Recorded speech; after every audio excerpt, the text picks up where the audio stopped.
Hello everyone, एक बार फिर से आपका AW365D पे हार्दिक अभिनंदन है।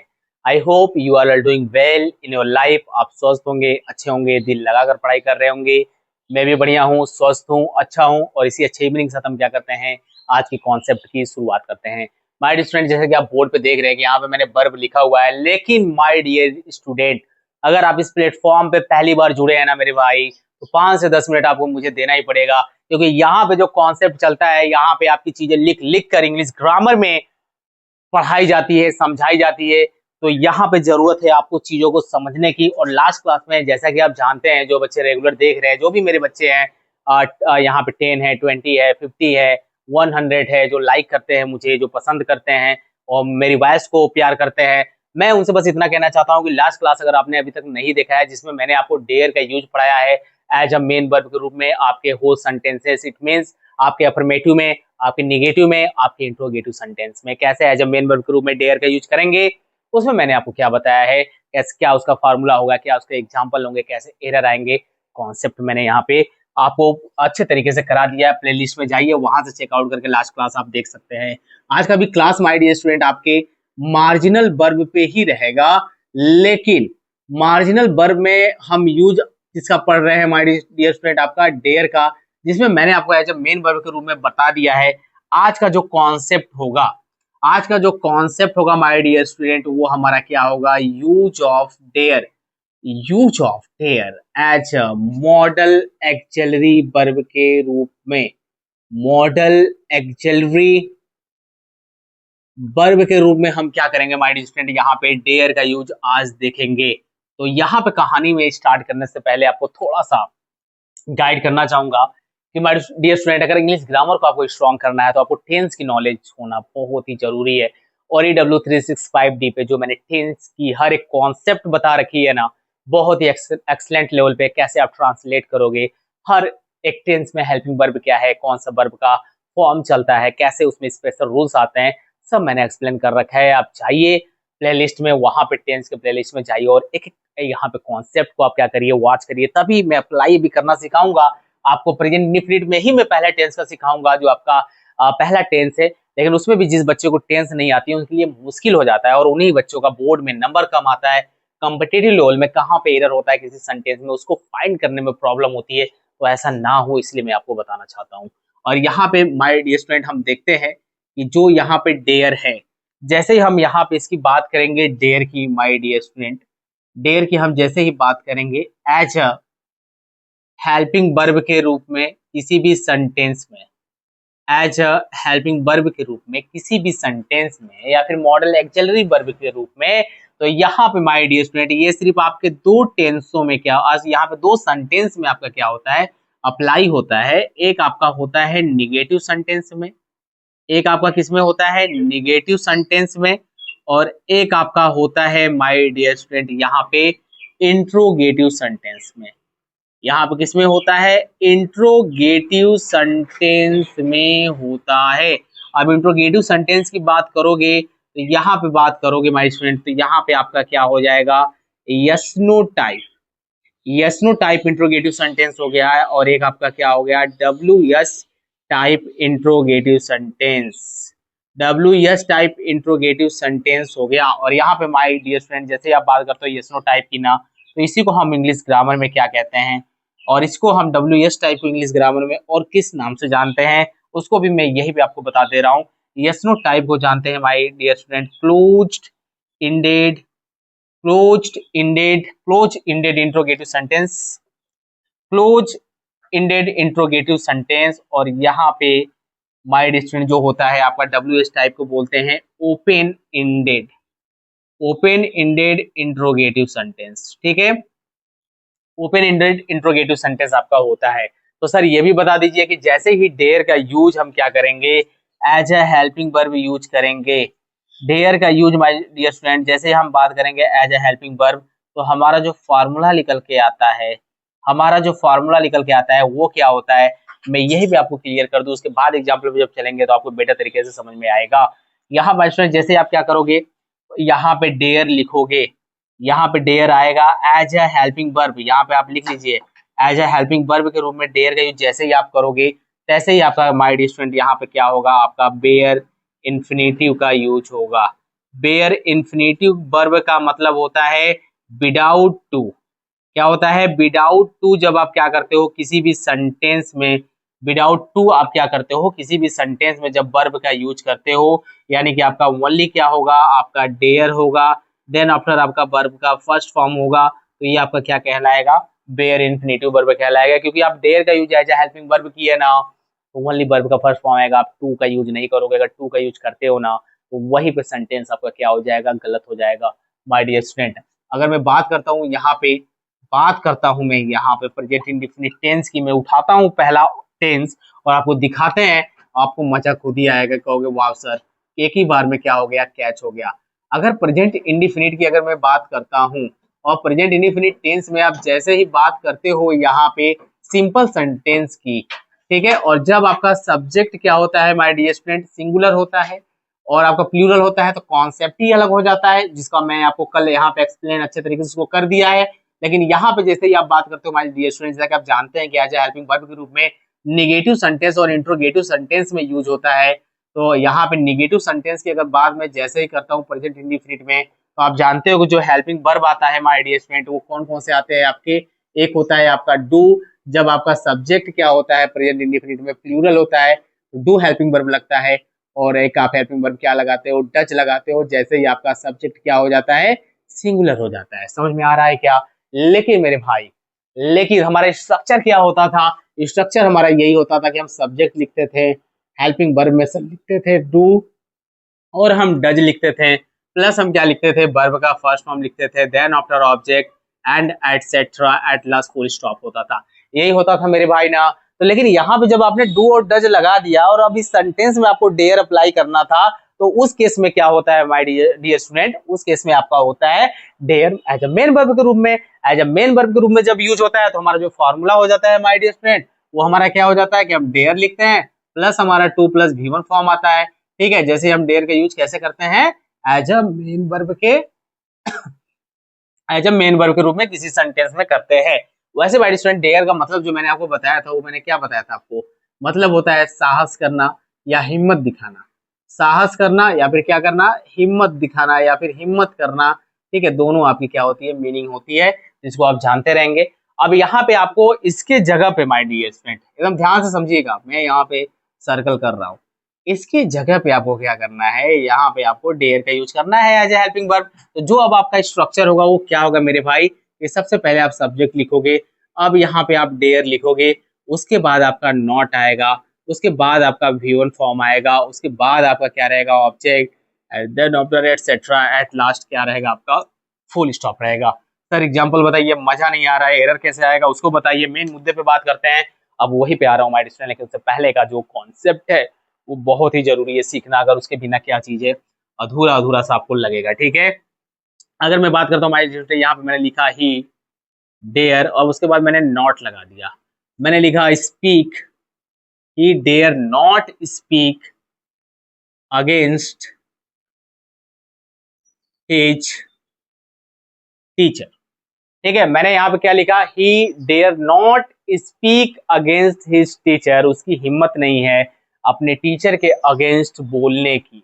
अब यहाँ पे कहानी ये आएगी कि सर इस पे एरर कैसे देगा, तो मेरे भाई एरर देखो कैसे देगा, ही या तो लगाएगा डेयर्स नॉट, ये करेगा, मैं एकदम अच्छे से बता रहा हूँ कहाँ कहाँ से एरर फंसेंगे, कहाँ कहाँ से फिल इन द ब्लैंक आएगा माय डियर, सब यही पे बता रहा हूँ। ठीक है, थोड़ा सा टाइम लगेगा लेकिन आपको मैं यहाँ पे सिखा के जाऊंगा। यहाँ पे लिखा हुआ है डेयर्स नॉट, और एक अगर एग्जांपल की मैं बात करूँ माय डियर स्टूडेंट, तो अगर मैंने लिखा है ही डेयर नॉट, मैंने लिखा है he dare not to speak against his teacher. चलो भाई, मैंने यहाँ पे 3 सेंटेंस लिखा है और मैंने आपको बताया है माय डियर स्टूडेंट कि आप क्या करेंगे यहाँ पे, कि जैसे ही आप बात करते हो डेयर की, और डेयर का यूज आप जैसे ही करते हो एज ए हेल्पिंग वर्ब, तो मैंने बताया कि आपका जो स्ट्रक्चर होगा कि आप डेयर के साथ क्या करोगे, बेयर इन्फिनेटिव का यूज करोगे। बेयर इन्फिनेटिव का यूज करने का मतलब है कि विदाउट टू जब आप वर्ब का यूज करते हो किसी भी सेंटेंस में, तो आपका क्या कहलाता है, वो आपका बेयर इन्फिनेटिव वर्ब कहलाता है। और माय डियर स्टूडेंट आप यहाँ पे देख रहे हैं कि यहाँ पे मैंने ही लिखा ना, इधर का मैंने डेयर लिखा ना, अब यहाँ पे निगेटिव आया, नॉट आया, तो कहीं ना कहीं यहाँ पे as a helping verb use हुआ। हेल्पिंग वर्ब यूज होगा तो यहाँ पे ओनली स्पीक होगा, यानी कि आप बेयर इन्फिनेटिव वर्ब का यूज करोगे, यानी कि विदाउट टू आप क्या करोगे, वर्ब का यूज जब किसी सेंटेंस में करोगे तो आपका सेंटेंस करेक्ट कहलाएगा। कब? when you are going to use there as a helping verb in any sentence, especially in negative and interrogative sentence, आप उस केस में हमेशा क्या करोगे, बेयर इन्फिनेटिव का वर्ब का यूज करोगे आप डेयर के साथ। तो ये सेंटेंस आपका बिल्कुल करेक्ट हुआ जो मैंने आपको बताया। अब यहाँ पे आप देखिए कि ही है, अब यहाँ पे डेयर्स मैंने लिख दिया है। क्या ही के साथ हेल्पिंग वर्ब में क्या कभी एस या एस लगता है क्या? यानी कि यहाँ पे अगर मैंने डेयर्स लगा दिया तो इधर का नॉट काहे के लिए रहेगा, क्योंकि अब तो ये मेन वर्ब हो गया ना, क्योंकि प्रेजेंट इंडिफिनिट के जब सब्जेक्ट सिंगुलर होता है तो हम वर्ब के फर्स्ट फॉर्म में एस या एस फॉर्म लगाते हैं, तो वही यहाँ पे लग गया, तो यहाँ से भी एक एरर बन सकता है। ये सेंटेंस आपका रॉन्ग है। अब यहाँ पे आ जाइए, ही डेयर नॉट, अरे हेल्पिंग वर्ब हो गया, इसके बाद नॉट है तो हमारा बेयर इन्फिनेटिव वर्ब आना चाहिए। यहाँ पे इन्फिनेटिव वर्ब टू काहे के लिए आ गया, तो यहाँ पे टू रॉन्ग है, इसलिए सेंटेंस भी क्या था, रॉन्ग था। अब इसको रिमूव कर देंगे, ये सेंटेंस आपका बिल्कुल चौकस हो जाएगा। मजा आ रहा है क्या? मजा आ रहा होगा स्टूडेंट आपको और अच्छा लग रहा होगा। आइए चलते हैं, देखते हैं कि इंट्रोगेटिव सेंटेंस में हम इसका यूज कैसे करेंगे। और इंट्रोगेटिव सेंटेंस में आप जैसे ही बात करोगे यहाँ पे यस नो टाइप की, तो उसमें क्या होता है माय डियर स्टूडेंट, आप जानते हैं कि पहले हम क्या करते हैं, हेल्पिंग वर्ब के रूप में क्या लिखते हैं, डू और डज लिखते हैं। तो पहले मैं उस रूल्स को लिख रहा हूँ, मैंने लिखा डू और डज, मैंने लिखा यहाँ पे डू और डज प्लस आप लिखते हो subject, V1 form plus object, then after आपका एटसेट्रा होता है, प्लस आपका क्या रहता है माय स्टूडेंट, आपका क्वेश्चन मार्क रहता है। लेकिन यहाँ पे जैसे ही आप क्या करते हो माय स्टूडेंट, डेयर का यूज करते हो यहाँ पे, अब इसके जगह पे मैं क्या करूंगा, डेयर का यूज करूंगा। तो डेयर का यूज करने के बाद आपका सब्जेक्ट होगा माय डियर स्टूडेंट, और उसके बाद आपका V1 फॉर्म आएगा, प्लस आपका ऑब्जेक्ट आएगा, देन आफ्टर आपका एटसेट्रा रहेगा, एट लास्ट आपका क्वेश्चन मार्क रहेगा। लेकिन अब जैसे ही अगर इसी, ये आपका जो रूल्स है ना, ये जो आपका फॉर्मूला है ये बिल्कुल करेक्ट है, लेकिन अगर इसी को मैं क्या करता हूँ माय डियर स्टूडेंट, अगर मैंने डेयर लिख दिया प्लस मैं सब्जेक्ट लिख दिया प्लस मैं टू प्लस V1 फॉर्म लिख दिया ना, प्लस ऑब्जेक्ट लिखा ना, plus etcetera at last question mark, तो ये जो सेंटेंस है मैं इसको थोड़ा सा आगे बॉक्स बना के इन दोनों को मैं क्या कर रहा हूँ, यहाँ पे कौन करेक्ट है आपका, ऊपर वाला करेक्ट होगा, नीचे वाला रॉन्ग होगा। काहे के लिए? क्योंकि इधर का जो ये है ना, ये आपके कभी भी जब भी डेयर यूज होगा एज अ हेल्पिंग वर्ब के रूप में सेंटेंस में ये यूज नहीं होगा, ओनली आपका क्या होगा, V1 फॉर्म यूज होगा। समझ में आ रहा है क्या?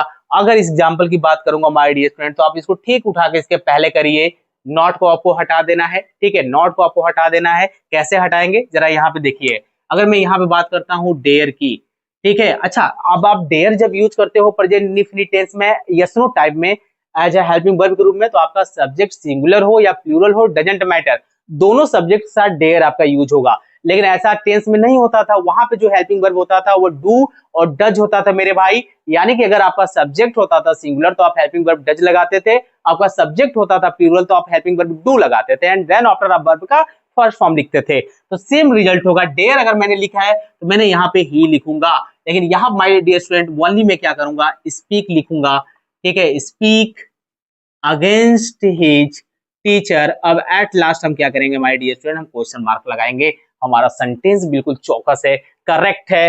अगर लेकिन यहाँ पे अगर आप बात करते हो, जैसे ही अगर मैं यहाँ पे लिख दूं डेयर, देखिए कैसे एरर दे देगा। अगर मैंने यहाँ पे लिखा डेयर ही टू स्पीक, मैंने लगा दिया ना, टू स्पीक मैंने लगाया, और मैंने यहाँ पे लिखा against his teacher, against his teacher, ठीक है।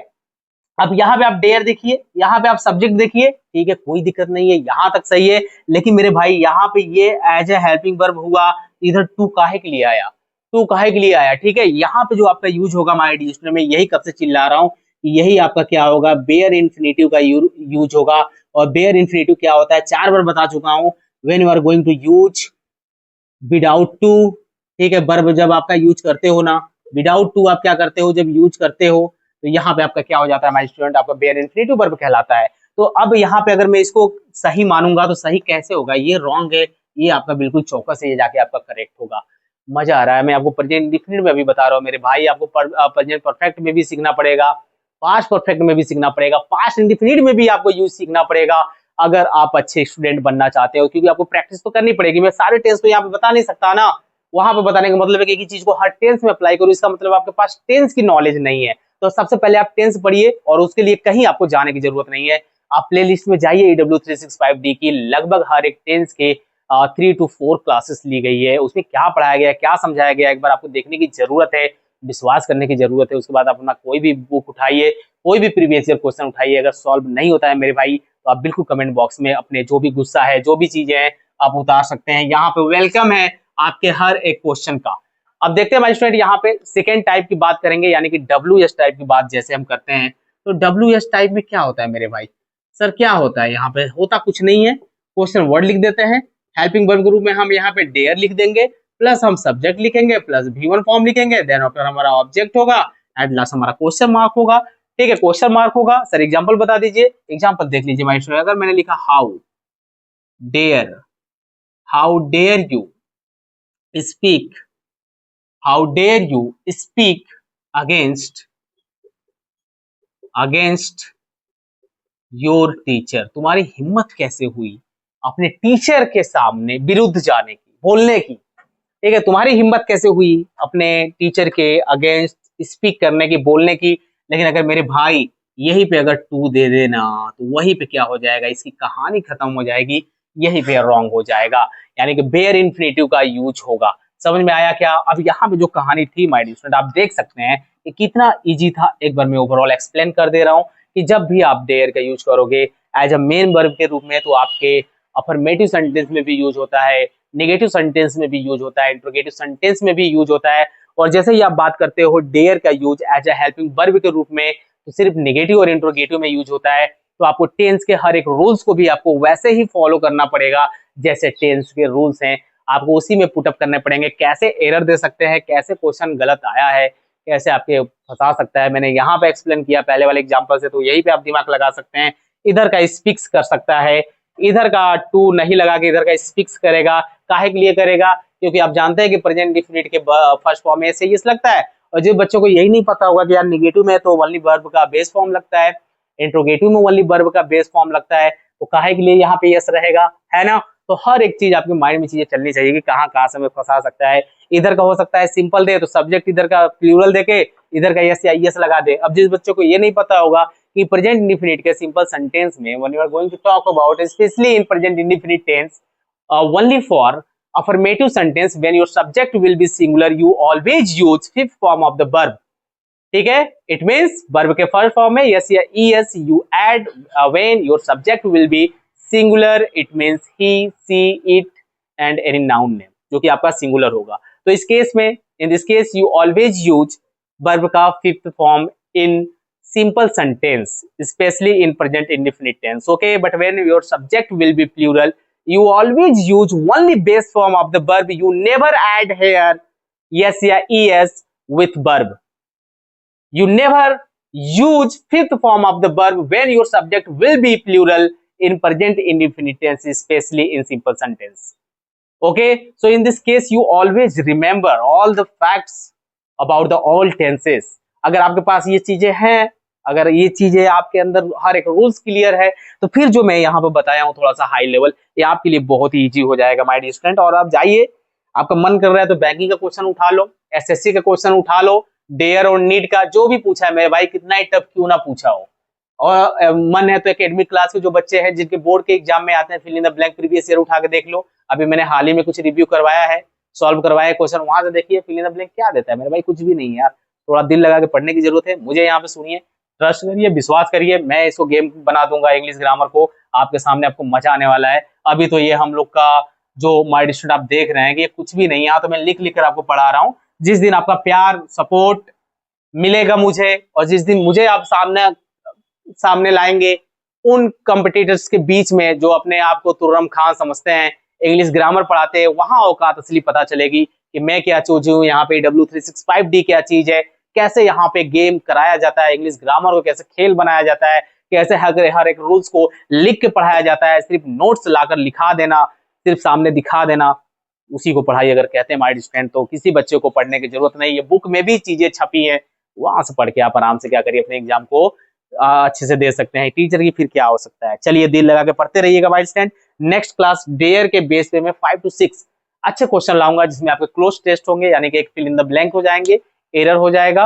कैसे आप उसको सॉल्व करेंगे उस पर रहेगा, छोटा सा कॉन्सेप्ट जरूर रहेगा 5 से 10 मिनट का, तो उसमें आप जरूर जुड़िएगा क्योंकि वहां पे भी मैं एक चीज एक फिर से एक्सप्लेन करूंगा, देन और आप क्वेश्चन को सॉल्व करेंगे कैसे एरर फाइंड होता है। तब तक मेरे साथ बने रहिएगा।